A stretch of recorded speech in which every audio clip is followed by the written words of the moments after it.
Assalamualaikum warahmatullahi wabarakatuh. Perkenalkan, nama saya Fatmawati, Prodi Ekonomi Syariah, Fakultas Ekonomi dan Bisnis Islam di Institut Agama Islam Negeri Palangkaraya. Yang terhormat Ibu Ayu Az-Zahra, dosen pengampus sekaligus dosen mata kuliah Ekonomi Makro Islam.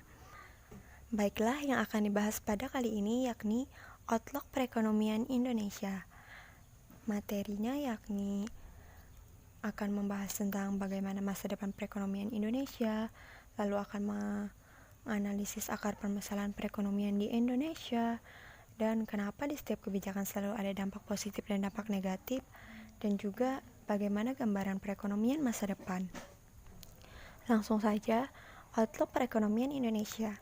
Pada tahun 2020, pertumbuhan ekonomi lebih buruk dibanding krisis global 2008. Tahun 2020 sudah berjalan setengah tahun. Namun, seperti yang kita ketahui, banyak berbagai kejutan yang telah menghantam dunia. Salah satunya adalah virus corona atau yang sering kita sebut dengan COVID-19. Penyebab pandemi COVID-19 yang membuat banyak negara pontang-panting termasuk Indonesia. Dan akibat COVID-19 ini banyak terdapat dampak buruk pada hal-hal seperti mulai adanya pengurangan karyawan dan kenaikan harga di berbagai komoditas. Lalu terjadi perlambatan lebih lanjut di tengah meningkatnya resiko global, pertumbuhan yang relatif buruk pada periode 2020 ini. Krisis pada tahun 2020 ini meningkat seiring dengan adanya tanda-tanda di beberapa indikator. Pemerintah merevisi Outlook Pertumbuhan Ekonomi 2020 maksimal 1%. Menteri Keuangan Sri Mulyani memberikan dokumen tanggapan pemerintah kepada Ketua DPR Puan Maharani yang disaksikan Wakil Ketua DPR Aji Samsudin dan Rahmat Gobel pada rapat paripurna DPR di Komplek Parlemen.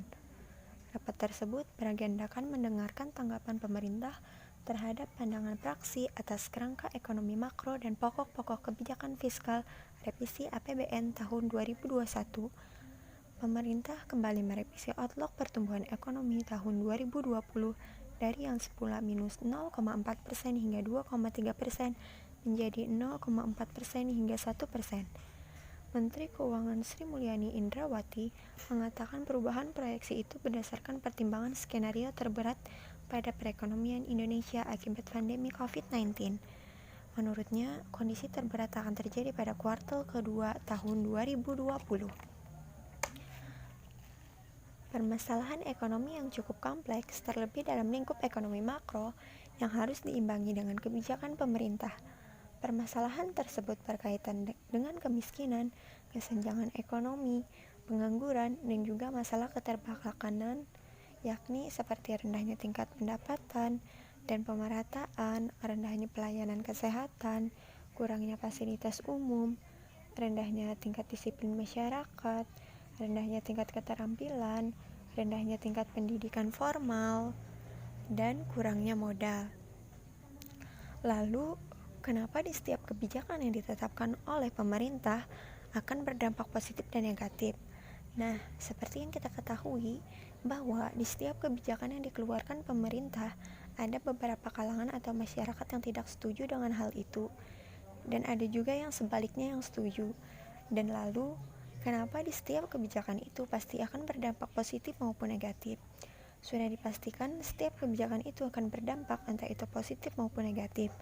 Sebagai contoh kasus, yakni adalah pemerintah menerapkan kebijakan untuk mengatasi pandemi COVID-19 ini, mulai dari penerapan social distancing, physical distancing, menghimbau masyarakat agar selalu menggunakan masker saat keluar rumah, lalu meliburkan sekolah dan tempat kerja, pembatasan kegiatan keagamaan dan pembatasan kegiatan di area publik, hingga pembatasan sosial berskala besar atau yang sering kita bisa sebut dengan PSBB. Nah, dari kebijakan ini ada sebagian masyarakat yang tidak pro terhadap kebijakan pemerintah. Mungkin itu dikarenakan kebijakan ini menimbulkan dampak negatif pada masyarakatnya. Misalkan seperti meliburkan tempat kerja. Misalkan ada beberapa tempat kerja yang diliburkan, otomatis kan pemasukan masyarakat itu tidak ada. Itulah salah satu sebab kenapa di setiap kebijakan itu selalu berdampak positif dan negatif. Selanjutnya, Sri Mulyani menjelaskan tentang pandemi virus corona yang diikuti oleh kebijakan pembatasan sosial berskala besar atau PSBB telah berdampak pada terhentinya hampir semua kegiatan ekonomi Indonesia. Secara keseluruhan, Sri Mulyani menyebut pencapaian pertumbuhan ekonomi tahun 2020 akan sangat tergantung dari upaya pemulihan pada kuartal ketiga dan kuartal keempat pada tahun 2020. Jika pada kuartal ketiga ekonomi berangsur pulih, maka masih ada ruang pertumbuhannya tercatat positif di level 1%. Namun, jika tak kunjung ada perbaikan, Sri Mulyani menyebutkan pertumbuhan ekonomi Indonesia diperkirakan terkontraksi hingga minus 0,4%. BI memprediksi ekonomi Republik Indonesia tumbuh 7,1% pada 2021 karena besarnya stimulus. Bank Indonesia memperkirakan pertumbuhan ekonomi Indonesia di kisaran 6,6% sampai dengan 7,1%. Faktor pendorongnya yakni besarnya stimulus fiskal pemerintah akibat pandemi COVID-19. Gubernur BI, Peri Warjio menjelaskan, proyeksi pertumbuhan ekonomi tersebut dengan asumsi defisit anggaran hanya 3,4% dari produk domestik bruto. Namun jika stimulus fiskal 4% dari produk domestik bruto, maka pertumbuhan ekonomi diproyeksi bisa mencapai 7,1%. Selain stimulus fiskal, pertumbuhan ekonomi Indonesia akan ditopang program restruktur kredit. Kemudian juga didorong oleh adanya penundaan ekspansi moneter BI untuk memulihkan ekonomi dari pandemi COVID-19. Dari sisi investasi, ekonomi nasional akan terbantu oleh implementasi reformasi struktural pemerintah. Hal ini termasuk Omnibus Law yang diharapkan bisa mendorong investasi baik penanaman modal asing maupun penanaman modal dalam negeri. Tak hanya itu, ekonomi Indonesia dinilai bisa tumbuh ditopang pemulihan perekonomian global setelah pandemi COVID-19 mereda. Peningkatan pertumbuhan ekonomi global inilah yang akan mendorong ekspor Indonesia. Meski ekonomi Indonesia diprediksi meleset, BI memperkirakan inflasi masih akan terkendali pada sasaran 3% plus minus 1% pada tahun 2020. Penyebabnya ekspektasi kenaikan harga masih sesuai kisaran, lalu pasokan membaik seiring normalnya perdagangan dunia. Selain itu, nilai tukar cenderung menguat dan ada dukungan dari koordinasi tim pengendali inflasi pusat dan daerah. BI memperkirakan nilai tukar rupiah cenderung menguat ke rata-rata 14.900 sampai dengan 15.300. Pada tahun 2021, ekonomi global dilama membaik. Selain itu, ketidakpastian pasar keuangan dunia diprediksi menurun. Di satu sisi, kepercayaan investor terhadap prospek ekonomi Indonesia meningkat dengan tingkat imbal hasil investasi yang menarik.